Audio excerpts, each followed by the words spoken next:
சென்னையில் இருந்து ராமேஸ்வரம் சென்ற விரைவு ரயிலின் என்ஜினில் தீ விபத்து ஏற்பட்டுள்ளது. இது குறித்த முழு விவரங்களை வழங்க செய்தியாளர் சாமிநாதன் நம்மோடு இணைப்பில் காத்திருக்கிறார். சாமிநாதன், வணக்கம். விவரங்கள் என்ன?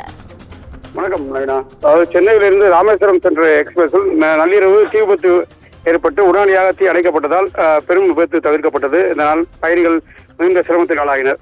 அதாவது சென்னையிலிருந்து ராமேஸ்வரம் செல்லும் 22-61-66-1 என்ற விரைவு வண்டி திருச்சியிலிருந்து புதுக்கோட்டை செல்லும் வழியில் நார்த்தாமலை எல்ஜி கேட் 360 கிலோமீட்டர் 440/4 என்று வந்து கொண்டிருந்த பொழுது என்ஜின் போக்கியில் டர்பர் டியூப் வெடித்ததால் தீப்பெட்டி எரிந்துள்ளது. இதனால் உடனடியாக வண்டியானது அதே இடத்தில் நள்ளிரவு நிறுத்தி வைக்கப்பட்டு கிட்டத்தட்ட 12:30 மணி அளவில் ரயில் நிறுத்தப்பட்டு ரயில் என்ஜினில் ஓட்டுநர் தீ அணைக்கப்பட்டது. இதனை அடுத்து கூடுதல் என்ஜின் வரவழைக்கப்பட்டு ராமேஸ்வரம் எக்ஸ்பிரஸ் ரயில் 2 மணி நேரம் தாமதமாக ராமேஸ்வரம் நோக்கி பெறப்பட்டது.